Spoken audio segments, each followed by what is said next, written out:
سورہ حامیم السجدہ، یہ 25واں پارہ شروع ہو رہا ہے اور اس کا یہ آخری رکوع ہے سورہ کا۔ 25واں پارہ سٹارٹ ہو رہا ہے سورہ حامیم السجدہ اور آیت نمبر ہے اس کی 47۔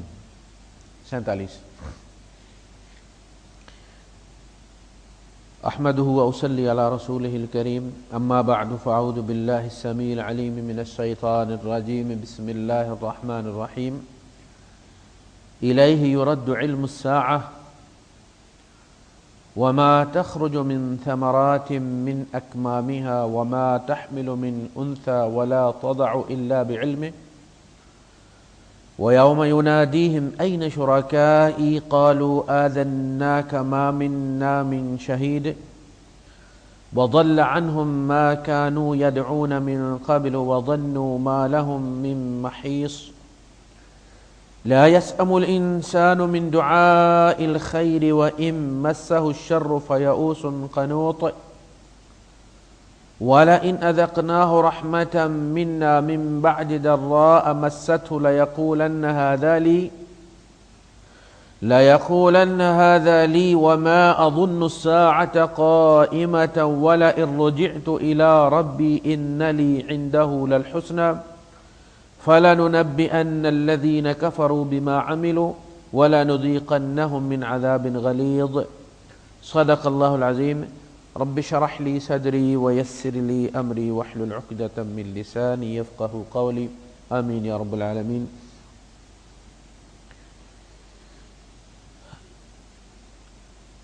اللہ کی ذات و صفات سے متعلق قدیم جو فلاسفہ ہیں پوری دنیا کے،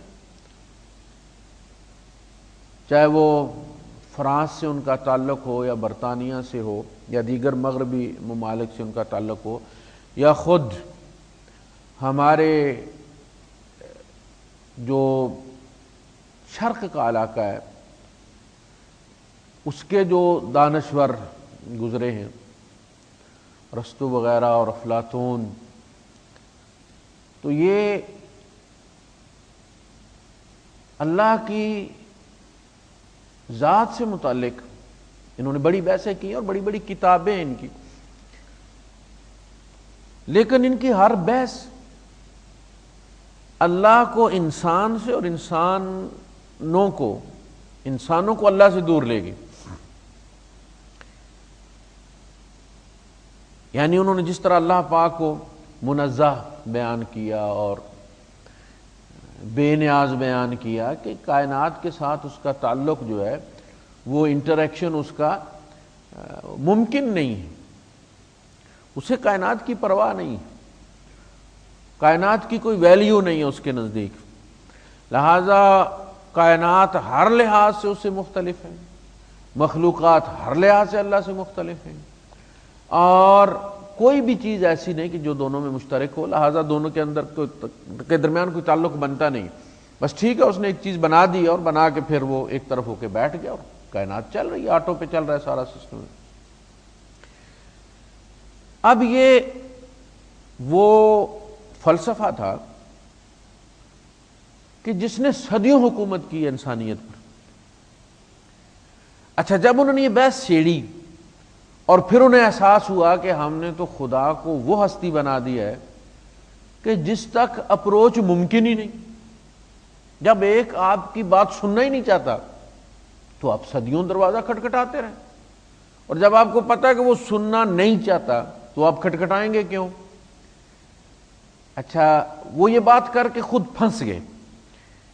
اب ظاہر ہے انسان کو انہوں نے اخلاقیات کے درس دینے ہیں، انسان کو اللہ سے ڈرانا ہے، انسان کو کسی چیز کی لالچ بھی دینی ہے، تو پھر انہیں اپنی غلطی کا مداوع انہوں نے کیا۔ آپ پورا لٹریچر اٹھا کے دیکھ لیں کہ پھر انہوں نے اللہ اور بندوں کے درمیان ایک واسطہ کریٹ کیا، جیسے آپ اے سی سے لے کے ڈی سی بناتے ہیں، اڈاپٹر لگاتے ہیں آپ بجلی کی ساکٹ میں، اور اس اڈاپٹر کے اندر کنورٹر لگا ہوا ہے جو اے سی کو ڈی سی میں تبدیل کرتا ہے۔ اب انہوں نے ایک ایسی ہستی تخلیق کی کہ جس کا ایک سرا خدا ہے، وہ اے سی لے رہا ہے، اور اپنی ذات کے اندر اس کو کنورٹ کر کے اس کا دوسرا رخ انسان ہے۔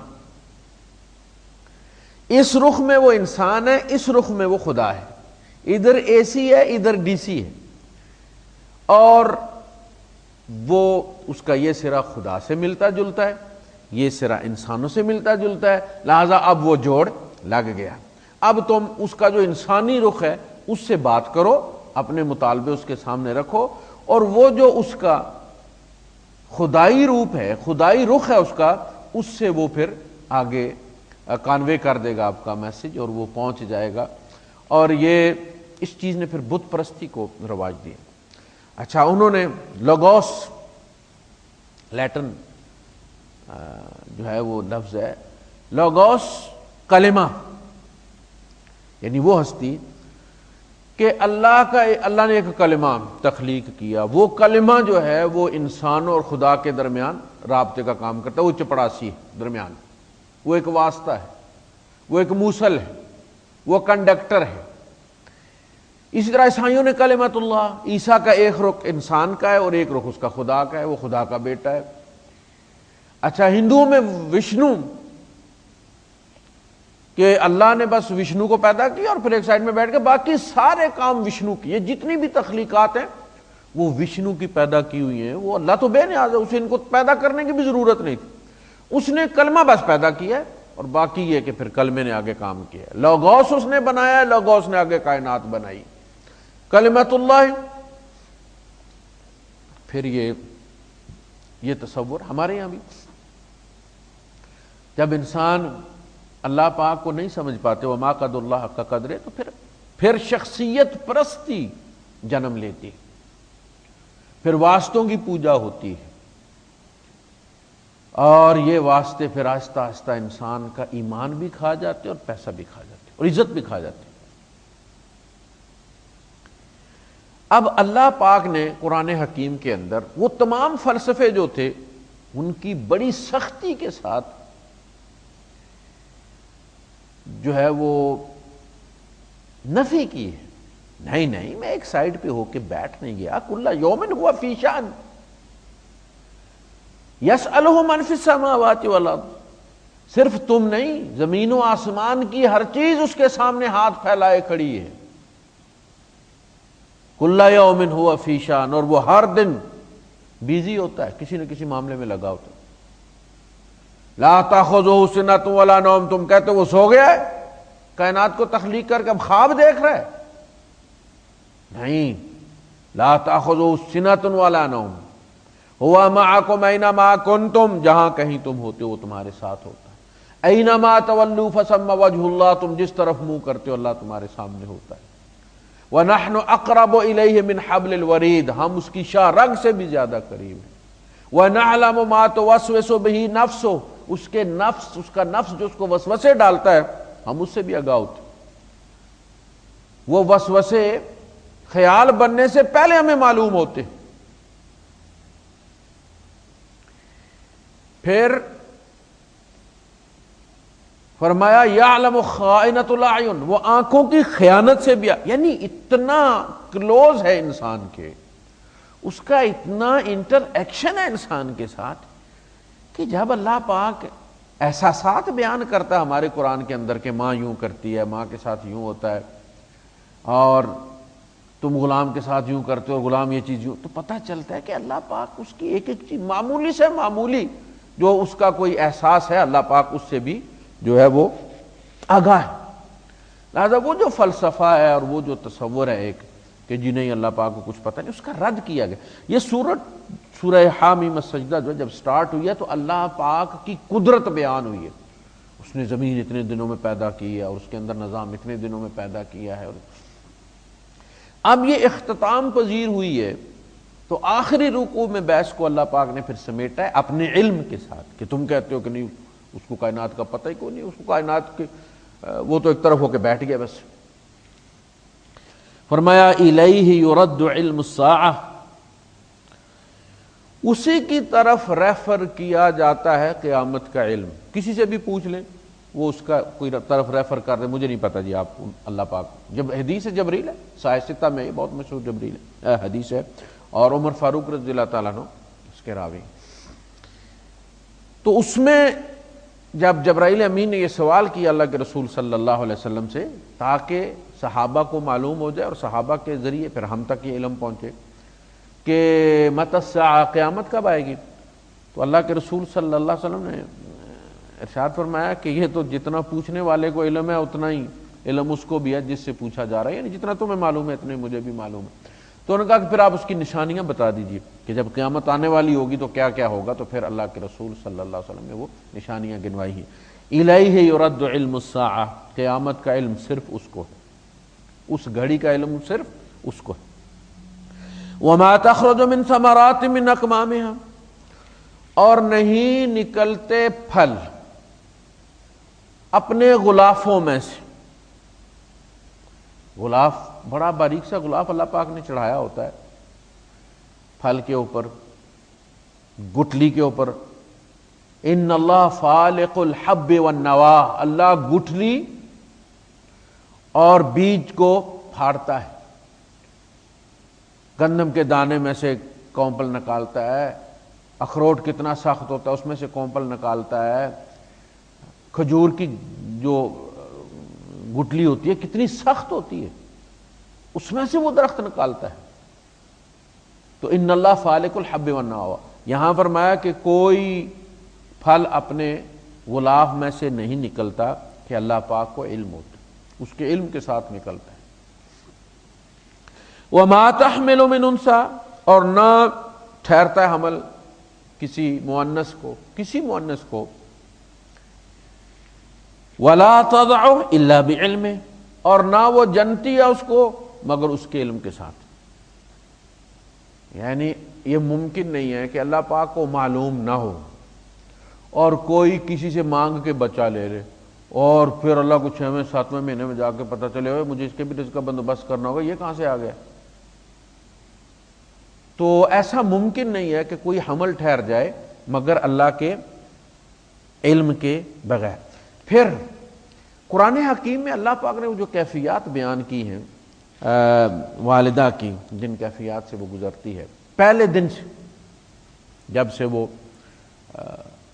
حمل ٹھہرتا ہے, تو جو کیفیات بیان کی ہیں اور ماں کے جو 3 حصے رکھے ہیں, ایک حصہ ان کیفیات کی وجہ سے جو دوران حمل اس پر گزرتی ہیں, کھانا پینا چھوٹ جاتا ہے, وومیٹنگ ہوتی ہے, عادات چھوٹ جاتی ہیں, چڑچڑا پن آ جاتا ہے, تو اس کی زندگی بدل جاتی ہے بیچاری کی, جس کے کہتے ہیں نا کہ اب نارمل لائف ہوتی ہے اس کی. اور اس دوران اس کو جو ہے وہ محبت کی ضرورت ہوتی ہے, ہمدردی کی ضرورت ہوتی ہے.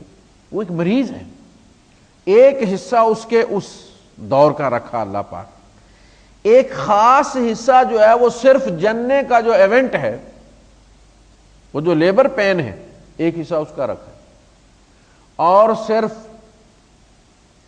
یہ نہیں بلکہ اس وقت کی کیفیت کو اللہ پاک نے جب بیان کیا ہے کہ وہ اس کو اٹھا کے بھی رکھتی ہے بڑی مشقت کے ساتھ, اور جنتی بھی بڑی مشقت کے ساتھ ہے, تو اس میں عورت کے سارے گناہ معاف کر دیے جاتے ہیں. جب عورت کے یہاں ڈلیوری ہوتی ہے تو اس سے پہلے جو اس کے گناہ ہوتے ہیں وہ اللہ پاک اس کے عوض, اس لیے کہ یہ ایسا درد ہے کہ جس کی کوئی مثال موجود نہیں, تو اس کے عوض جو ہے وہ گناہ معاف ہو جاتے ہیں اور ایک نیا جنم لیتی ہے. وہ اس کی نئی پیدائش ہوتی ہے, جیسے ماں کے پیٹ سے بچہ نکلتا ہے.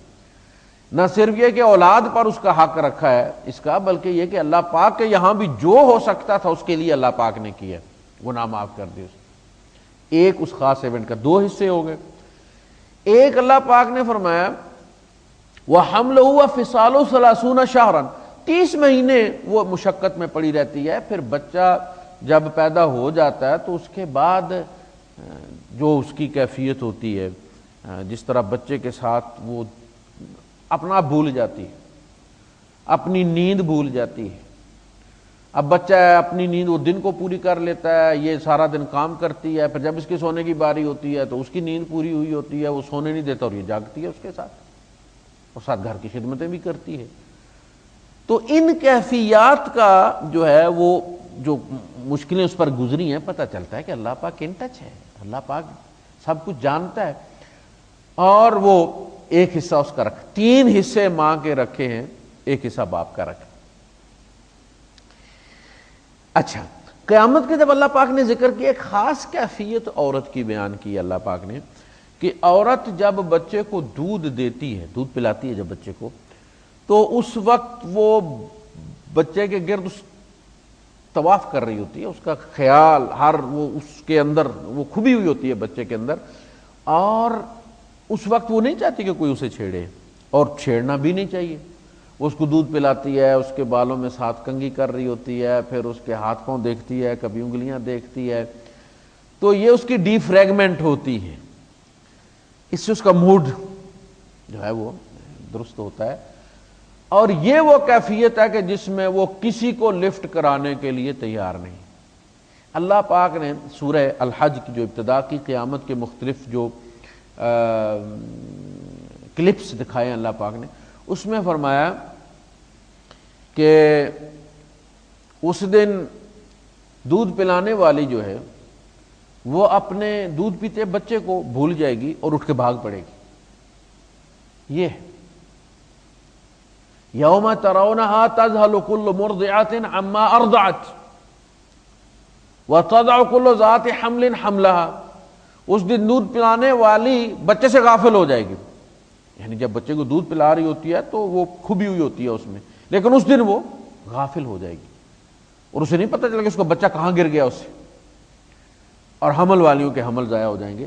تو اللہ پاک جب انسان کی کیفیات بیان فرماتا ہے تو اسے پتہ چلتا ہے کہ یہ کوئی اکیلا بیٹھا ہوا کہیں کسی غار میں اور کسی علاقے میں بیٹھا ہوا خدا نہیں ہے، وہ انسان کے ساتھ، انسان کے اندر کو جانتا ہے یہ چیزیں۔ اور خاص کر کے پھر احادیث کے اندر نبی کریم صلی اللہ علیہ وسلم نے جو تعارف کروایا اللہ پاک کا، وہ تو پیار امڑ گیا تھا۔ اللہ پاک قریب کر لے گا اور مخلوق کے اس بندے کے درمیان پردہ ڈال دے گا، اور قریب کرے گا اور قریب کرے گا، یہاں تک کہ اپنا بازو اس کے کندھے پہ رکھ دے گا۔ اب یہ ساری جو کیفیات بیان کی گئی ہیں وہ انسانی ذہن کے قریب لانے کے لیے خدا کو کی گئی، یعنی اللہ پاک ہر مثال سے بلند ہے، لیس کمثلہ شیء، اس جیسا کوئی بھی نہیں ہے، لیکن انسانی ذہن کی مجبوری ہے کہ اللہ پاک نے اپنے ہاتھوں کا حوالہ دیا ہے، بل یداہ مبسوطتان، اللہ کے دونوں ہاتھ کھلے ہوئے ہیں۔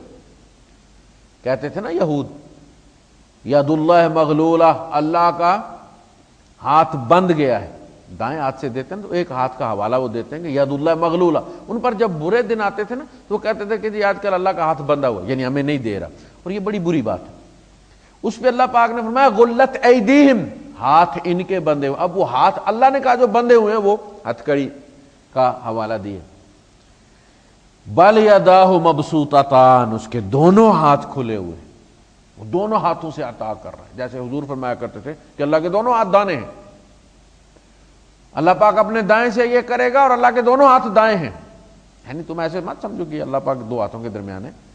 تو اللہ کے رسول صلی اللہ علیہ وسلم کی جب حدیث پڑھتا ہے، وہ جو کتاب الرقائق، کسی بھی حدیث کی کتاب کو کھولیں، وہ ان چیزوں کا ذکر جن سے انسان کے دل میں رقت پیدا ہوتی ہے اور رب کا قرب نصیب ہوتا ہے، رب اس کی سمجھ میں آتا ہے، تو وہ والی کیفیت انہیں پھر اس کے لیے ہمیں کوئی چیز درمیان میں تخلیق کرنے کی ضرورت نہیں ہے، ہمارا رب ہم سے واقف ہے اور وہ ہمارے چھوٹے بڑے تمام معاملات سے آگاہ ہے، اور اس کا وہ ذکر کر رہے ہیں۔ وَمَا تَحْمِلُ مِنْ أُنثَىٰ وَلَا تَضَعُ إِلَّا بِعِلْمِهِ، اور نہ حمل اٹھاتی ہے کوئی عورت اور نہ جنتی ہے مگر اس کے علم کے ساتھ۔ وَيَوْمَ يُنَادِيهِمْ، اور جس دن وہ ان کو پکارے گا، أَيْنَ شُرَكَائِي، کہاں ہیں میرے وہ ایسوسیٹ جو تم نے بنا رکھے تھے، قالوا آذناک ما منا من شہید، وہ کہیں گے کہ اللہ ہم آپ کو کہہ چکے ہیں کہ آج کوئی اس کی گواہی نہیں دے گا کہ تیرے ساتھ کوئی شریک ہے۔ وَضَلَّ عَنْهُمْ مَا كَانُوا يَدْعُونَ مِن قَبْلِ، اور وہ ان سے گم ہو گئے وہ سارے جن کو وہ پکارا کرتے تھے اس سے پہلے۔ وَظَنُّوا مَا لَهُم مِّن مَّحِيصٍ، اور وہ یہ گمان یعنی یقین کریں گے، یہ وہ والا گمان، اور انہیں یقین ہو جائے گا کہ آج کوئی ہمیں چھڑانے والا نہیں ہے، ہمارے لیے کوئی راہ مفر نہیں ہے۔ لا يسأم الانسان من دعاء الخیر، انسان خیر کی طلب سے کبھی بھرتا نہیں ہے۔ یہاں خیر سے مراد یہ خیر اور شر، عربی کا خیر اور شر۔ ہمارے یہاں مسئلہ یہ ہے کہ جب عربی کا کوئی حرف یعنی اردو اور عربی جو آپس میں مکس اپ ہے، 60% تقریباً اردو میں عربی کے الفاظ ہیں، پھر فارسی کے الفاظ ہیں، سنسکرت کے ہیں، ٹرکش ہیں کچھ۔ عربی لفظ جب ہماری اردو میں جاتا ہے تو مسخ ہو جاتا ہے، یا مسخ ہو جاتا ہے ٹوٹلی، یا معدود ہو جاتا ہے۔ اور جب ہم اس کو عربی کی اصطلاح میں قرآن میں پڑھتے ہیں یا حدیث میں سنتے ہیں تو ہم وہ اردو والے کے اس میں برتن میں ڈالتے ہیں اس کو، چونکہ اردو والا جو برتن ہے وہ چھوٹا ہے، وہ ایک معدود ہے، لہذا وہ لفظ جو ہے وہ اس کا حشر وہی ہوتا ہے جو چھوٹی چیز میں بڑی چیز کو ڈالا جائے۔ ہمارے یہاں خیر اور شر نیکی اور گناہ کے معنوں میں استعمال ہوتا ہے۔ والقدر خیر و شر من اللہ تعالیٰ سے ہم یہ سمجھتے ہیں کہ یہ جو نیکی اور بدی ہے یہ اللہ پاک نے طے کی ہے، حالانکہ یہ وہ بات نہیں۔ خیر اس کے لیے قرآن نے سیئہ اور حسنہ کا لفظ استعمال کیا۔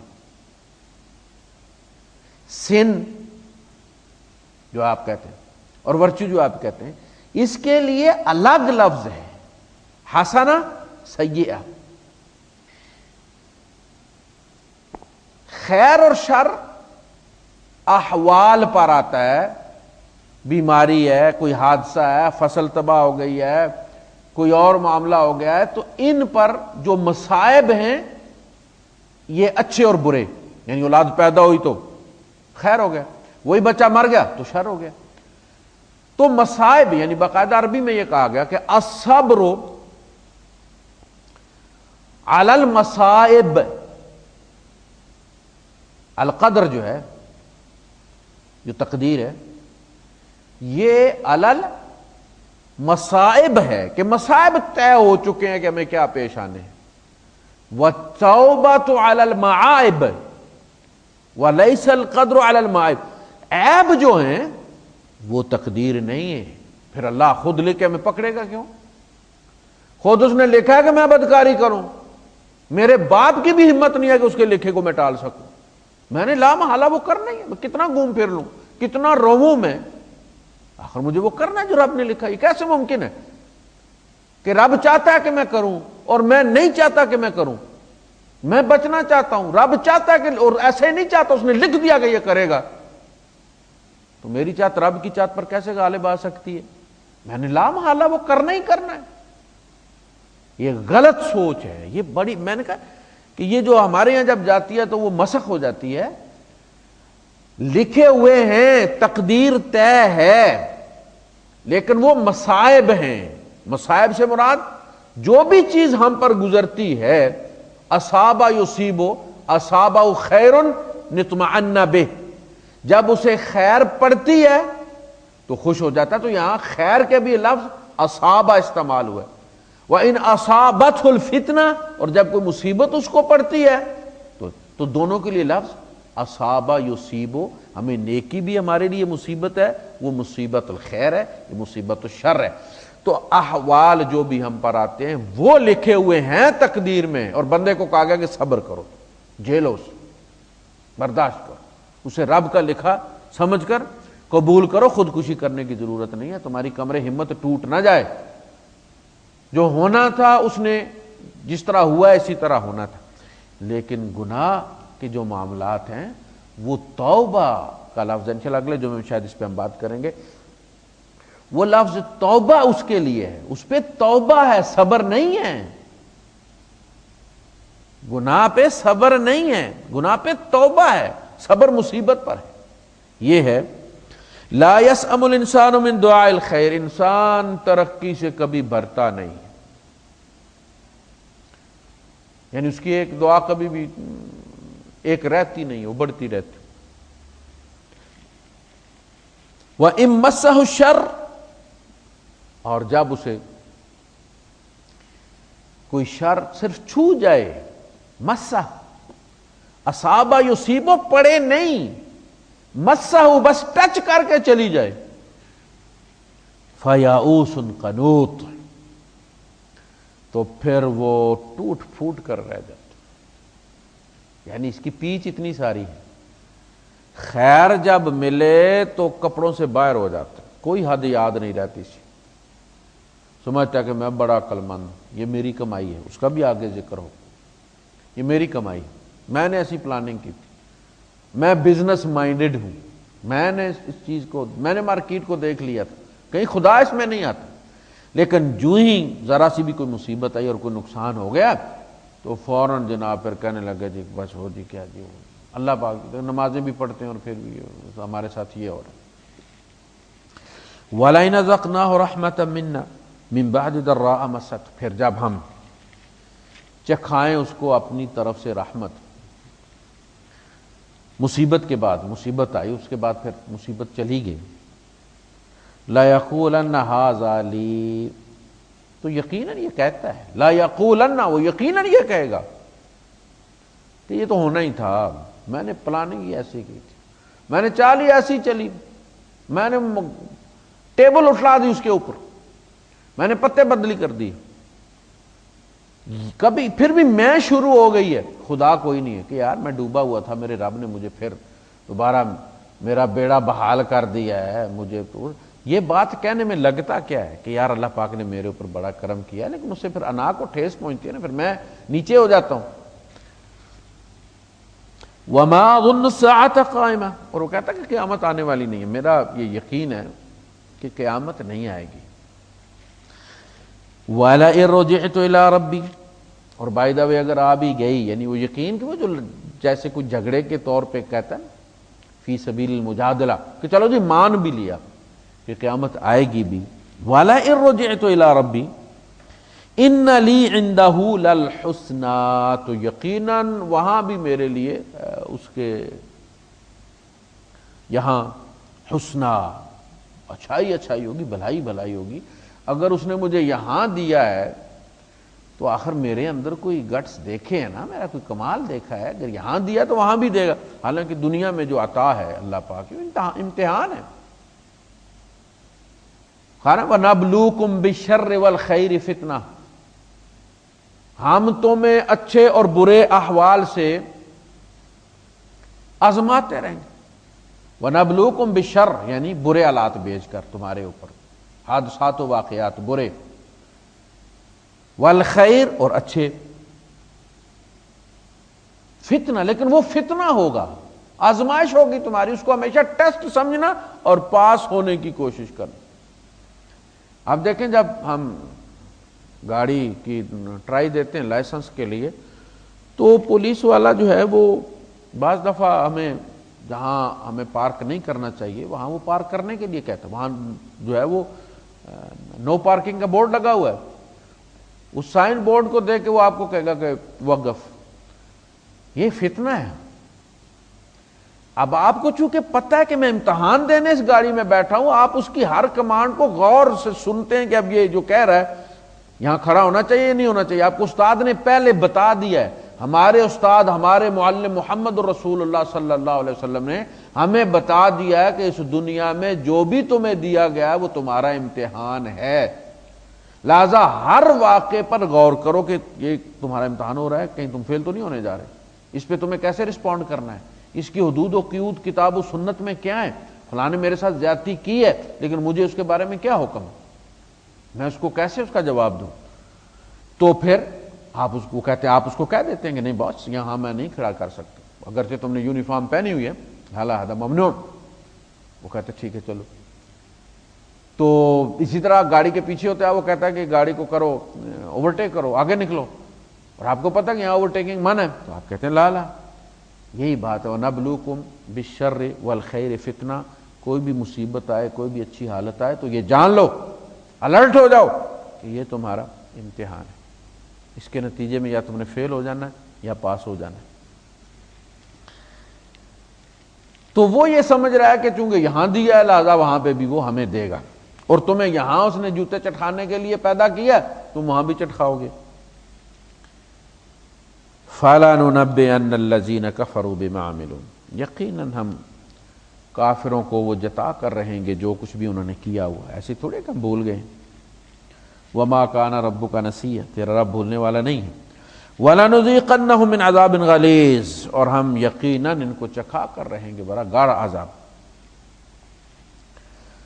وَإِذَا أَنْعَمْنَا عَلَى الْإِنسَانِ.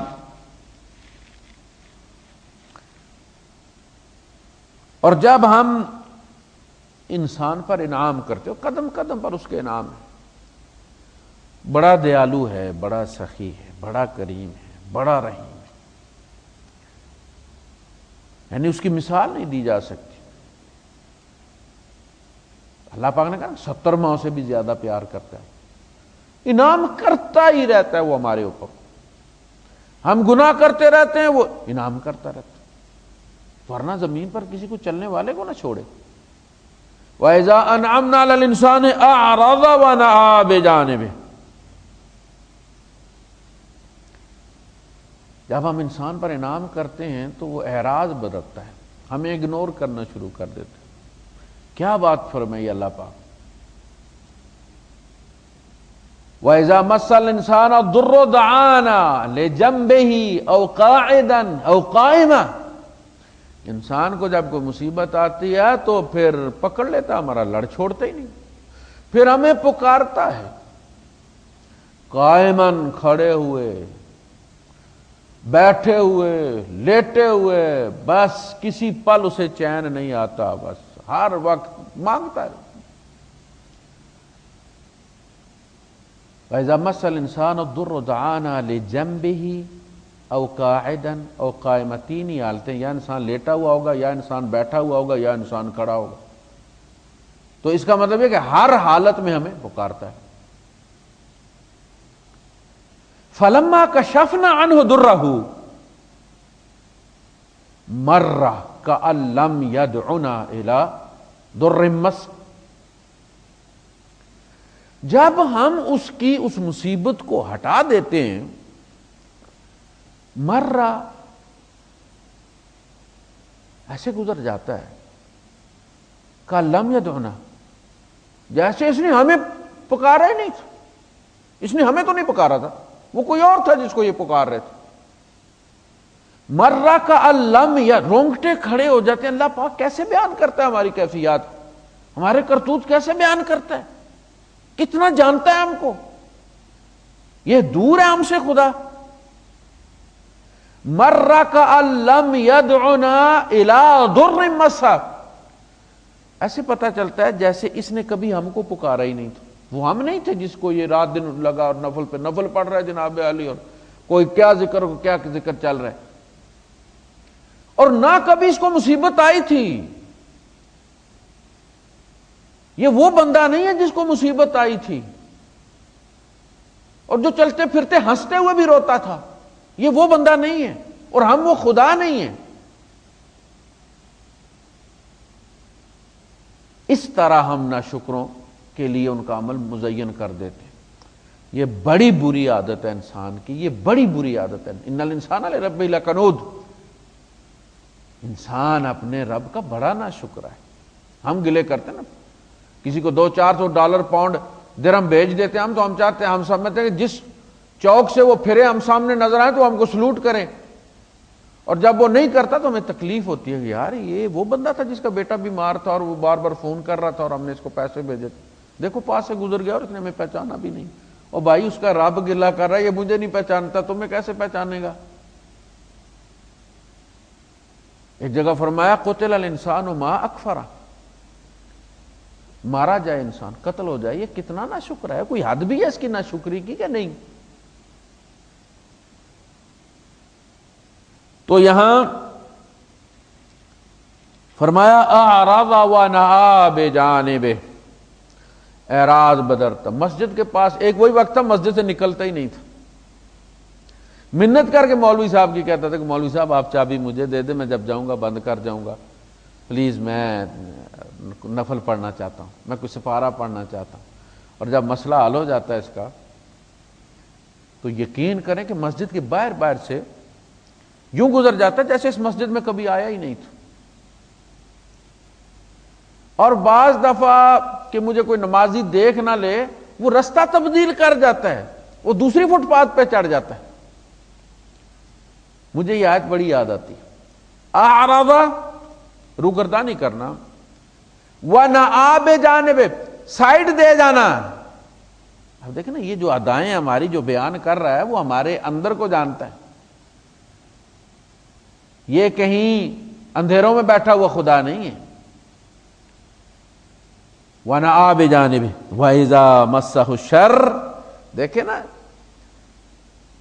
نہ خیر صدا رہتی ہے نہ شر صدا، نہ اچھائی نہ اچھے حالات نہ برے حالات، انسان پر یہ رات اور دن کی طرح آتے رہتے ہیں، نہ دن صدا رہتا ہے نہ رات صدا رہتی ہے۔ رات آتی ہے اور صدا نہیں رہ سکتی، اسے جاننا ہے، پھر دن آتا ہے، اور دن آتا ہے وہ صدا نہیں رہ سکتا، اسے جانا ہے، پھر رات کو آنا۔ اسی طرح آپ کو ایک خیر ملی ہے، نعمت ملی ہے، مگر یہ صدا نہیں رہے گی، مصیبت پیچھے ہی لگی ہوئی ہے، اور مصیبت آئی ہے صدا نہیں رہے گی۔ وہ آپ کا ٹیسٹ ہے، 2.5 گھنٹے 3 گھنٹے میں ہو جاتا نا ٹیسٹ، یہ چلیں 2 ہفتے کا ہو، 3 ہفتے کا ہوگا، سال کا ہو جائے گا، چلا جائے گا، پھر نئے حالات آئیں گے۔ اچھا، جب اچھے حالات آئے تھے اور انہوں نے اپنی ادا بدل لی تھی، اب پھر پلٹ کے رات آ گئی۔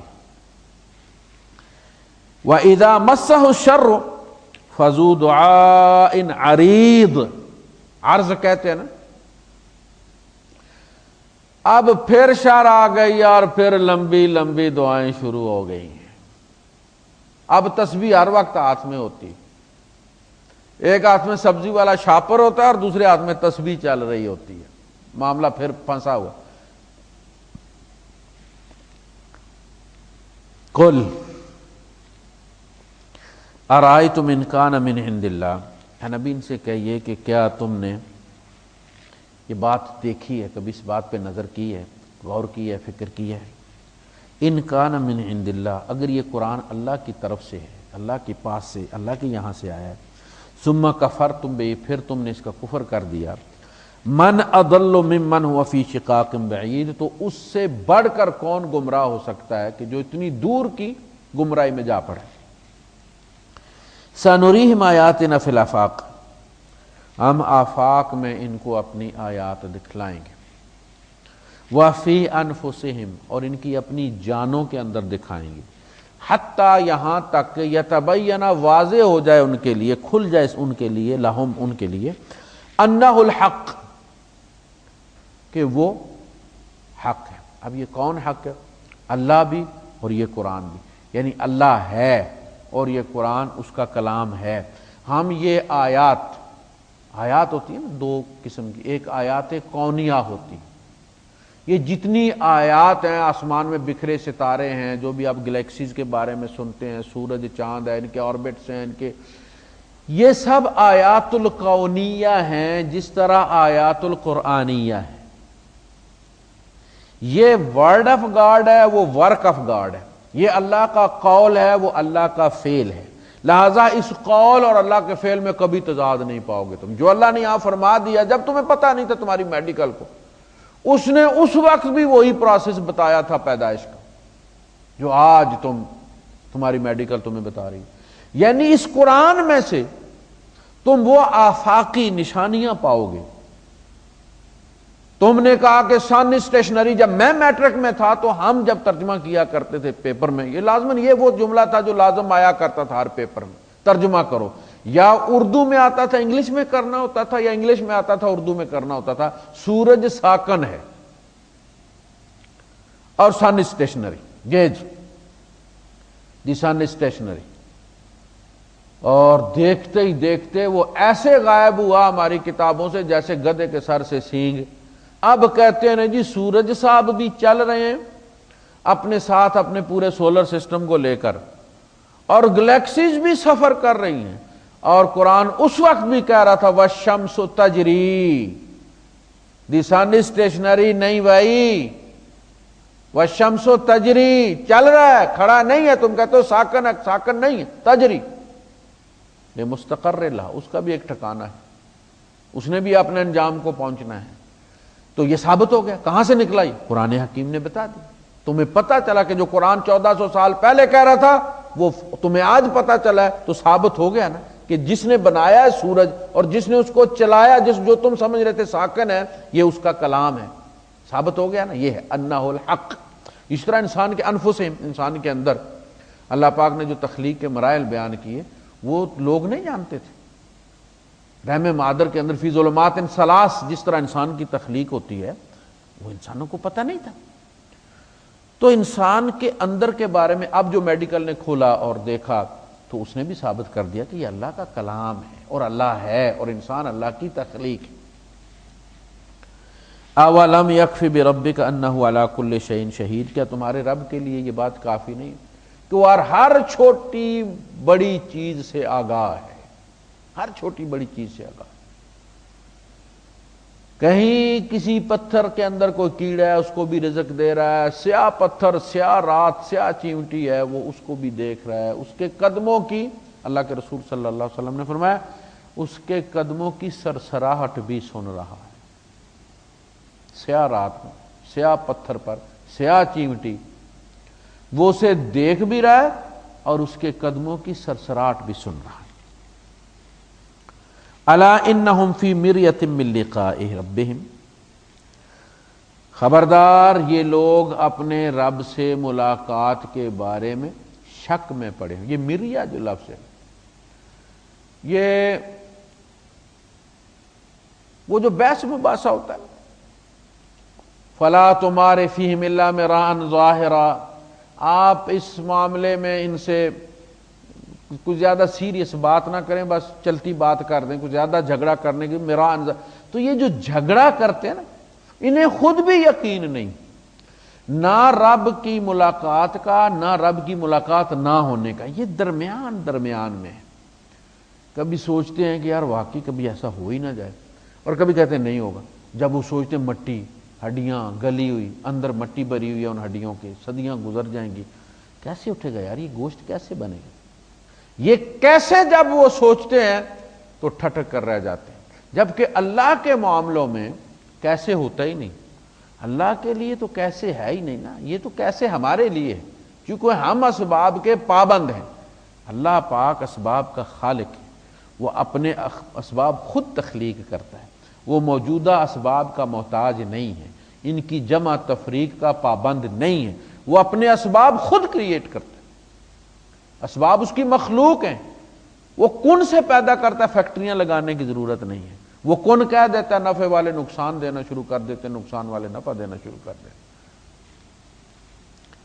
الا انہ بکل شیء محیط، خبردار وہ ہر چیز کا احاطہ کیے ہوئے ہے، گھیرے ہوئے ہر چیز کو، کوئی چیز اس کے علم سے باہر نہیں ہے، اس کے علم سے باہر کوئی ایسا، میں نے کہا جو کہتے ہیں کہ جی اللہ کے یہاں تو لکھا ہوا نہیں، جی اولاد اللہ نے، مایوس ہو کے جی اب جی فلاں کے پاس، تو یہ جو ہمارے یہاں بھی تصور ہے نا یہ خدا سے دوری کا تصور ہے کہ اپنے جیسے انسانوں سے مانگنے میں ذرا تسلی ہوتی ہے کہ ایسا خدا، وہ جو ساغر صدیقی نے کہا ہے کہ اتنی دقیق شے کوئی کیسے سمجھ سکے، وہ اتنا دقیق خدا سمجھ میں نہیں آتا جن کے نا، تو وہ پھر دوڑتے ہیں اپنے جیسے انسانوں کے، حالانکہ وہ ہستی ہے کہ جو بستر پہ کروٹ لیے ہوئے بھی تیری سنتی ہے، اور کوئی لنچ بریک نہیں، کہیں جانا نہیں، کوئی چھٹی نہیں، کوئی سردی نہیں، کوئی گرمی نہیں، تو بس رب کہتا ہے وہ 3 بار جو ہے، ایک صاحب اٹھے اللہ کے رسول صلی اللہ علیہ وسلم کے پاس سے، اور جیسے آدمی اٹھتا ہے جوڑ کھلتے ہیں تو انگڑائی سی لے کے تو انہوں نے کہا یا رب، اور خاموش ہو گئے۔